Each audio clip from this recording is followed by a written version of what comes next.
right. How the heck we feeling, New York City? I'm Matt, one of the co-founders here. I am so excited to have probably the most cracked panel in all of growth here up on stage with me. James, Noah, Will, thank you so much. Let's kick things off. If you could give a brief background on yourself, your role, and one big swing that you or your team have taken in growth in the last, call it 6 months. Start with you, James. Yeah, sure thing. And thanks for having us. Really appreciate it. I'm James. I'm the head of growth at Framer, which is a web design tool, no-code website builder. My background, very technical. I studied computer science statistics. I was a founder and then came over to work at Framer and run their growth team. A lot of that technical background, I think, comes into the ways that I think about growth. And the rise of AI platforms like AirOps definitely help parlay that into some strengths. You said hot take? Big swing. Big swing, okay. I'm going to talk a lot about influencer and relationships building and narratives. And I think big swing that we've taken recently has been we fired our LinkedIn influencer agency. It wasn't working. Key insight there.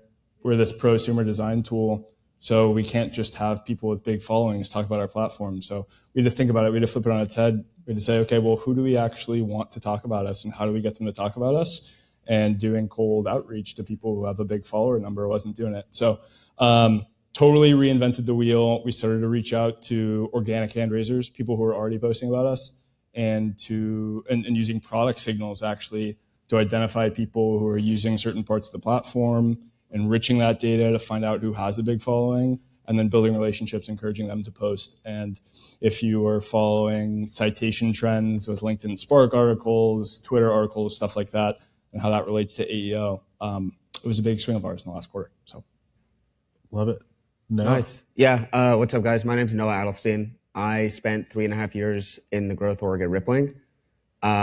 When I joined the company, it was like 200 million, was there through about $1 billion of revenue. And kind of two big things I worked on. One was standing up a lot of the international expansion across on the growth side across APAC, EMEA, and Canada. And then worked on automated growth a lot, which for us was like automated email, high velocity direct mail, database, intent signals, things like that. And then 2 months ago, joined a company called Netic. Netic's building using AI to help essential service companies make more money with kind of first couple products as inbound voice agent to book meetings and then autonomous outbound campaigns. Yeah, been there 2 months. And then big swing recently for the team. We've been investing a lot in like in-person, really high quality owned events, which has been successful. Awesome. And hey guys, my name is Will Gao. Prior to what I'm doing now, I used to lead growth at a company called Rilla. Similar to James, I actually have a technical background as well. I studied CS, and then I joined that company as one of the founding software engineers. Within 3 months, our CEO saw my super cringe YouTube channel that had like 6 videos and like 30K views. And then all of a sudden I was leading growth and marketing with absolutely zero experience. Ended up working out pretty well. We ended up scaling Rilla from 1 million to 55 million ARR in around 2.5 years. And since then, the most exciting thing about that was how magical it was, because I, again, no experience, was looking at all these GTM problems and reimagining them from the ground up with technology, AI, so on and so forth. That was like the intrinsic fire that really kept me going, and then decided to build a whole new company around that. So I'm building Ploy, and it is an agentic website platform for growth teams. Big swing for us the past quarter. I'll give one real example, which I think is pretty funny. It's amazing how much data you can buy out there. Every business has to report so many things to the government for the census. They report all their information for insurance, PPC loans during the COVID.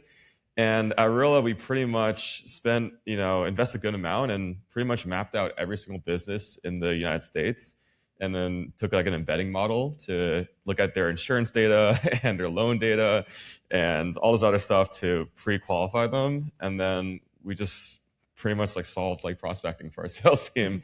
And then at Ploy, we're still in the early days, but I think a big swing for us, which might be a bit maybe contradictory, is we're investing a lot early in community and in-person events, which is, I think, like a a thesis that I believe in really strongly in this era of AI, and we'll probably talk and get to that later in the talk. So yeah, thank you for having me on, Matt.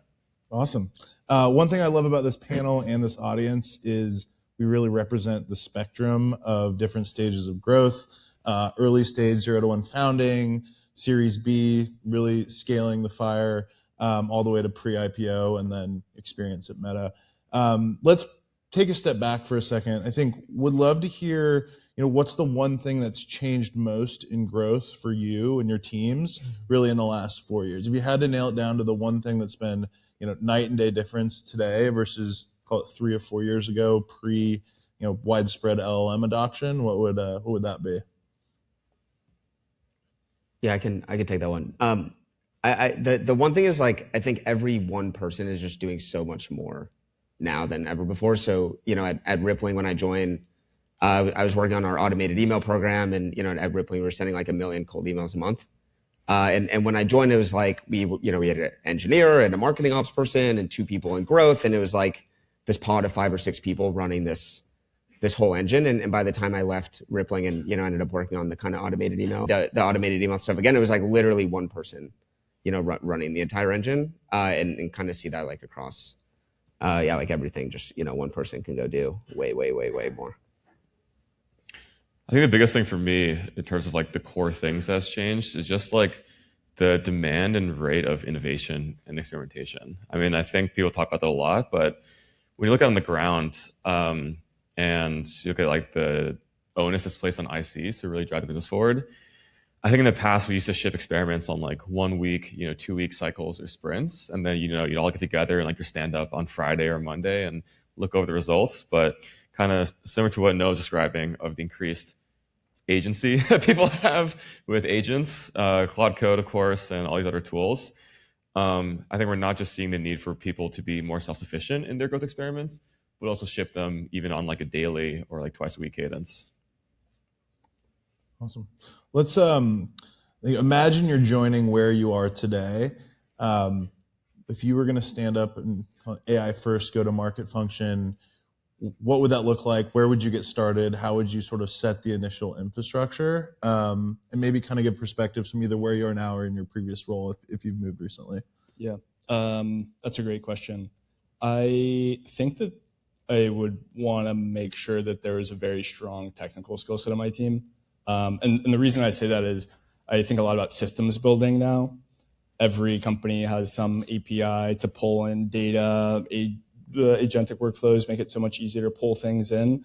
I like to think about our growth team kind of in 2 buckets. It's the like data ops, agentic folks who are pulling in the reporting and giving people insights. And it's the people who are maximizing brand, creativity, authenticity, relationship building. So if we think about influencer campaigns and the hundreds, right? How do we get hundreds of people to be talking about us at the same time?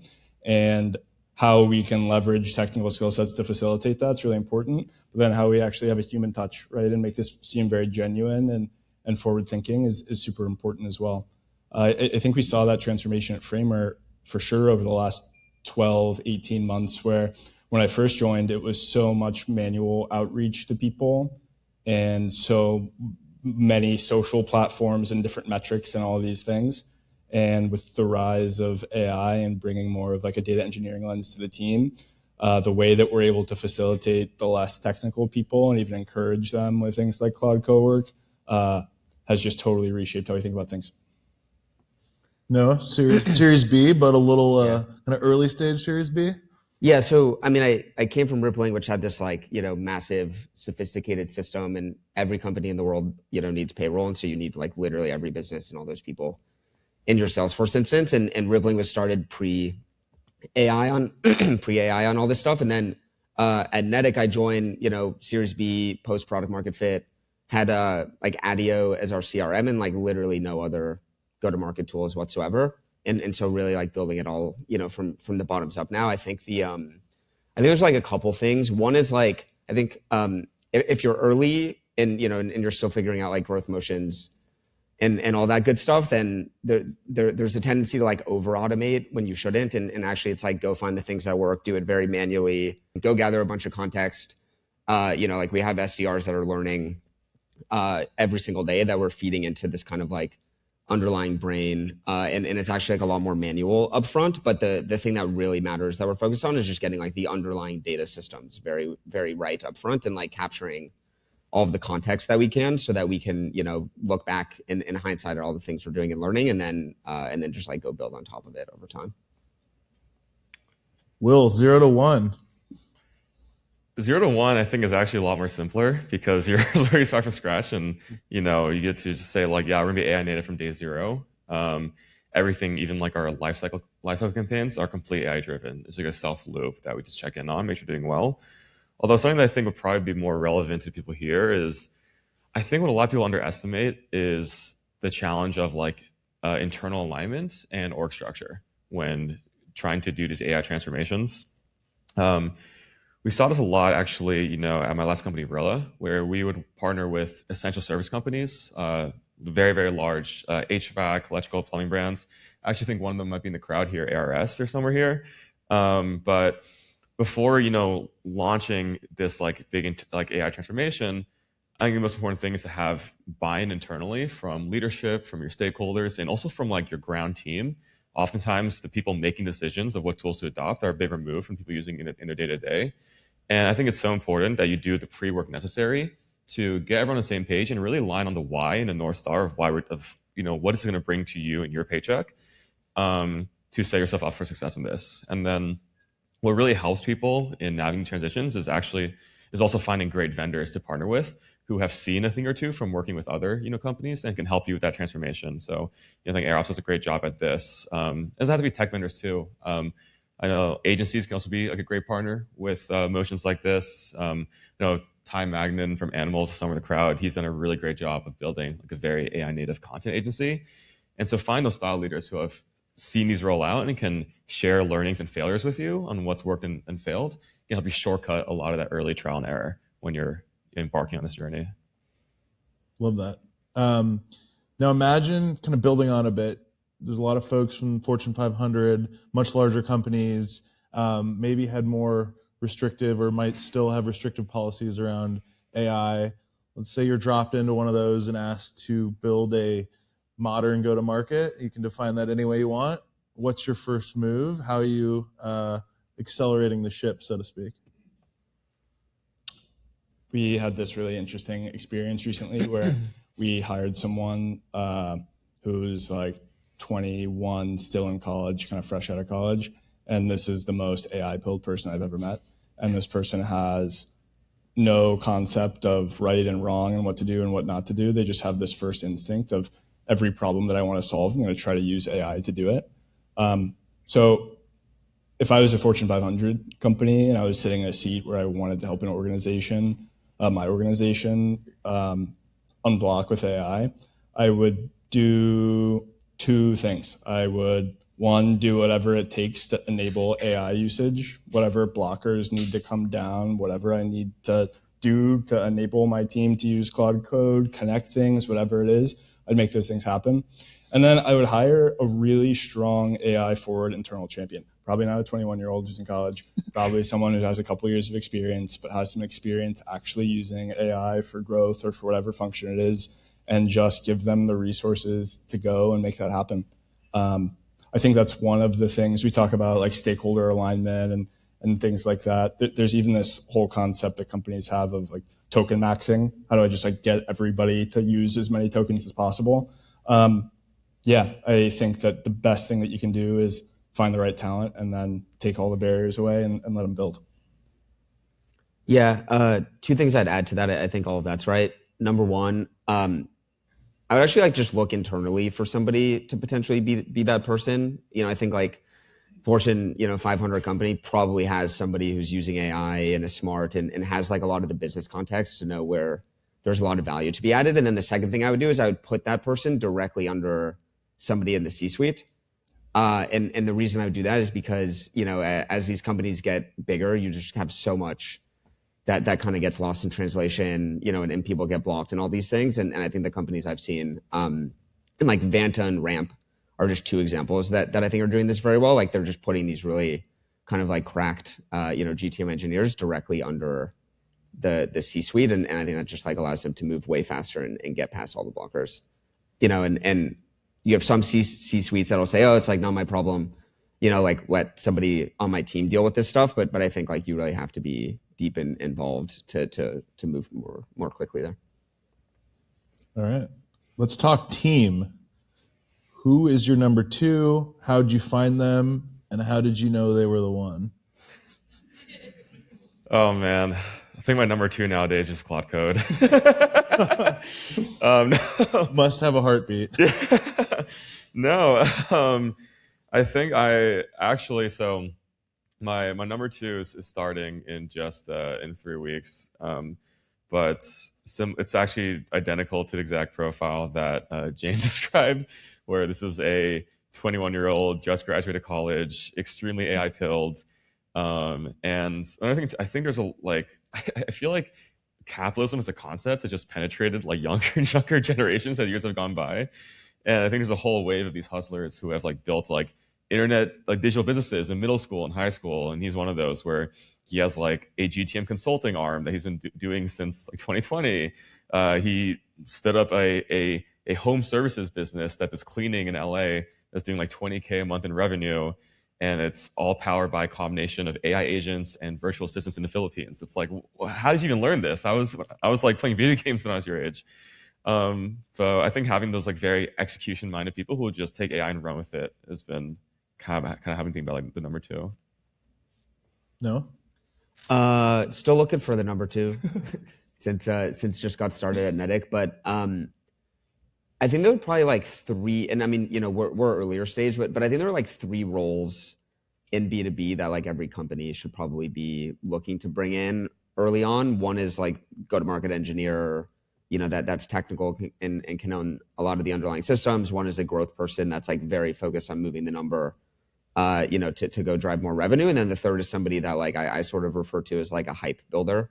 This sort of, profile that's like coming up with a lot of really creative ideas, cutting through the noise, is like very, very naturally creative. And then I think depending on who the leader is of the team, then you kind of like hire at different levels of seniority based on like what your strengths are, and where you need more help. Yeah. I think my number two is actually fortuitous and very emergent. So when I joined Framer 18 months ago, there wasn't as much Cloud Code, Codex kind of hype. So I was actually the data engineer on the growth team who we built a bunch of manual systems for reporting and tracking programs and things like that. Ramp up with all that context, you flash forward, it's been 9 months, you have someone who like deeply understands all the channels and where things are coming from and how things get pulled in. You actually have someone who's a really competent growth person. So it's not just like, hey, will you keep building out numbers and things. It's like, hey, let's actually go run that campaign. Let's go do that thing.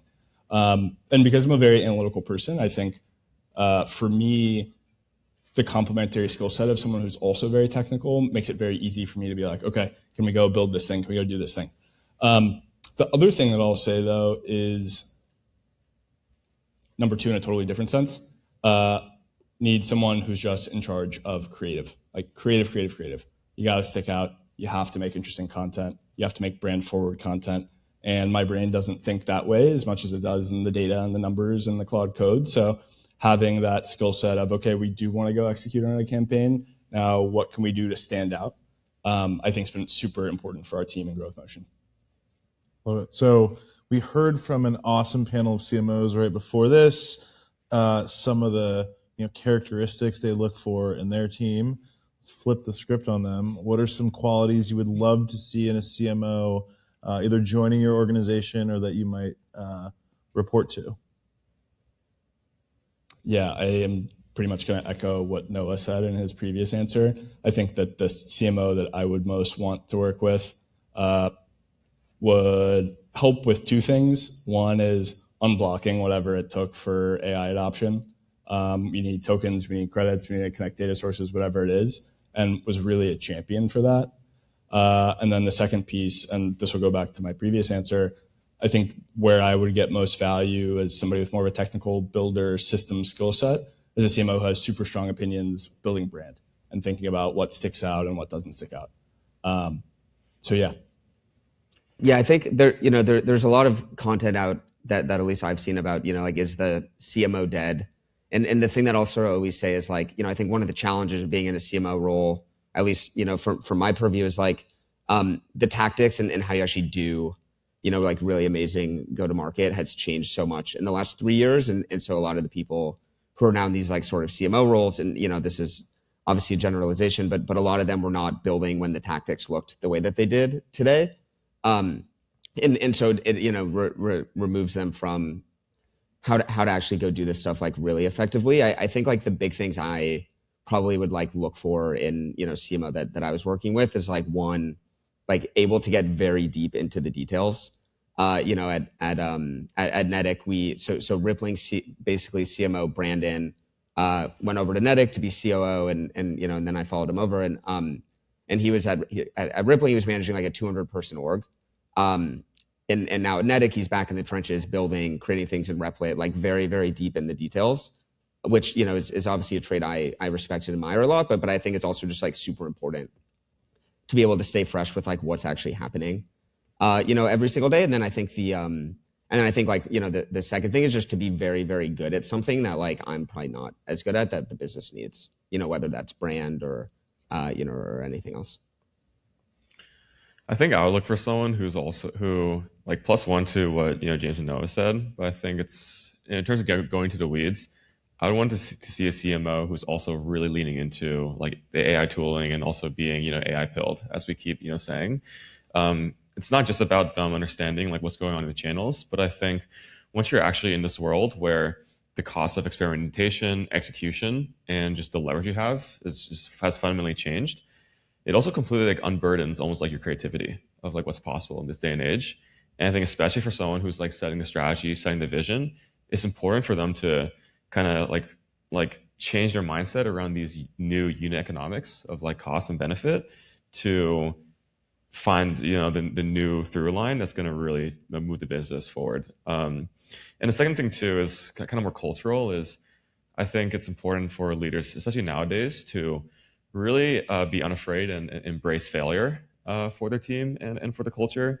This goes hand in hand with the increased need for speed of innovation and experimentation. And the reality is a lot of great growth bets should be these like asymmetrical ones where, there's like an 80% chance that it fails, right? But if it does work out, because of how much it might fundamentally change the unit economics of your business or your funnel, it'll have a payoff of like, 7, 8, 9, 10 figures. It's important to recognize that you're going to have a lot of failures, but the few winning experiments will pay for the rest of the portfolio 2 or 3-fold. Awesome. All right, let's get a little bit more tactical, talk about channels. Which traditional channels are you buying? Are you selling? What's cooked, as they say? If you were, maybe start with you, Noah, since you've kind of recently been establishing a go-to-market motion and kind of figuring out the channel mix. What's out, what's in, and where are you putting the dollars in the organization? Yeah, I mean, we're selling like very upmarket into enterprise, and so I think that brings a different set of channels. But I would definitely be buying like anything direct mail, very personalized, custom, high end, as ways to kind of cut through the noise. And I'd sell some of my automated email stock. I think it can still work in certain contexts, but it's definitely harder than it's been. And I also would buy like very good SDRs, which is maybe a little bit contrary to what a lot of the content out there these days is saying. I think the profile of SDR is different, and you need people who are like a lot more intelligent. And sometimes maybe like went to good schools or can think like really critically and are not necessarily making like 100 dials a day, but are thinking like very, very thoughtfully about how to go break into an account. So yeah, that'd be another one that I'm long on, at least over the next 12 months or so. James, how about from you, a bit more on the PLG self-serve side? What's your perspective? So Framer's a hybrid B2C, B2B company. So we have a really big self-serve motion, hundreds of thousands of signups a month. And both a kind of prosumer use case. We have designers come in, build portfolios, build small websites for their businesses, but then also scale that all the way up to enterprise sites like Perplexity, Miro, stuff like that. Because of that, I think we think about go-to-market very much from this self-serve lens, right? We see this correlation between if we get the right users from like a personal individual level, we're actually able to attract the right enterprises as well. And because of that, I think that we play super deeply in influencer. I like would put the house on influencer personally. Controlling narratives is so important. And if you're only doing that from a brand and brand voice perspective, then you're leaving a lot on the table. Having as many people as you can, customers, people who've used your tool, whatever, talking authentically about the experience that they've had across all of your channels cuts through everything. And it appeals to people on an individual way that you can't on a brand way. It gives you a ton of content to use for ads, and it helps you stick out in what's becoming an increasingly noisier markets. So influencer for sure. And then I agree with Noah. I think I would sell email. I think I would sell specifically cold email, because I think that there are just so many ways and mechanisms now to warm up audiences and actually have people who are aware of you and know your brand in some form. And then there are lots of ways to get to them directly, whether that's like prospecting ads, whether that's LinkedIn DMs, whether that's an email when you actually get some signal that they've engaged with your brand. But yeah, automated cold email, I'd probably sell as well. I think I'm selling podcasts. I feel like there was like way too many podcasts 5 years ago. People were just like, "Oh, everyone's doing podcasts. Let's have a podcast." I think if you don't already have a podcast that has listeners, I think you're cooked. Like, there's no point. You know, like B&H down the street is going to hate me for saying this, but you know, sell the camera, sell the mics, don't do a podcast. I think what I'm also selling, what I'm shorting actually, since I don't hold any of it. But what I'm shorting is like the whole AI SDRs thing. I think like I could see a world in like 2-3 years where like you could do great like AI like inbound SDR type motions where they like qualify the lead, ask clarifying questions, and then route them to, you know, good AE. But I think actually like cold calling someone and trying to sequence them and pitch them, I think it's doomed to fail. And I think if any of those AI SDR companies actually worked, then they'd probably be multi-billion-dollar companies at this point, and we'd all be using them. And what I'm buying is really deep, obsessive ABM personalization. I think like 5 years ago, I think when we have shifts like this in technology, I think it's one of the most important questions to ask is, hey, like what's possible now that wasn't possible in like last generation? I think one of those things is like deep personalization at scale. I think like 3 to 5 years ago, especially if you're like in B2B, you could probably do like a really deep, high fidelity level of personalization to maybe like your top 50 accounts, like curate like really like custom journeys for them, custom websites, you know, like special events, so on and so forth. And then with AI's ability to kind of codify a lot of that and replicate it across, you know, your whole book of business, I think you can give that same level of care and detail that you normally reserve for like your top 20 prospects to also like your top 100, your top 200, maybe even like half or all of your book of business. That's like actually one of the things that we're trying to tap into at Ploy, where it's like allowing the ability for people to spin up all these like insanely customized landing pages for everyone. I think that's definitely like a stock I'm really doubling down on. All right. We have 2 minutes left. We're going to do a lightning round of underrated, overrated. So I'm going to say something. We'll go through 4 or 5 of these. You have to say whether it's underrated or overrated, generally within kind of the broader growth and marketing community. First, agents overtaking Google search. Underrated. Sorry, overrated. It's a double negative. Yeah, overrated. Plus overrated. Founder-led LinkedIn content. Underrated. Say properly rated. It's a cop-out, but okay. I think for most people it's probably overrated, but if you're good at it, you should keep doing it. The SaaS apocalypse or Claude as a replacement for SaaS tools. Overrated. Underrated. Completely overrated. Calling out competitors by name on the internet. Bad idea. I don't know. Overrated. Overrated. You know what? I low-key think it might be a little underrated. This is a hot take. Yes, it's gonna be horrible for you. Okay, you know what? If you can figure out how to like really navigate the line, and like stir some drama along the way that ends up serving you guys in the long run, I think it'll work out. So I think, yeah. All right, last one. We're going to end on a nerdy one. Spending a marginal hour on attribution improvement. It's like my favorite thing to do, but I'm going to say overrated probably. Yeah, like blowing, like completely overrated. I mean, everyone talks about vibe coding. No, I think people aren't talking enough about vibe attribution. So, yeah. Thank you, gentlemen. This was super fun. You can expand on those answers at happy hour later, hopefully, but thank you for having us. Thank you.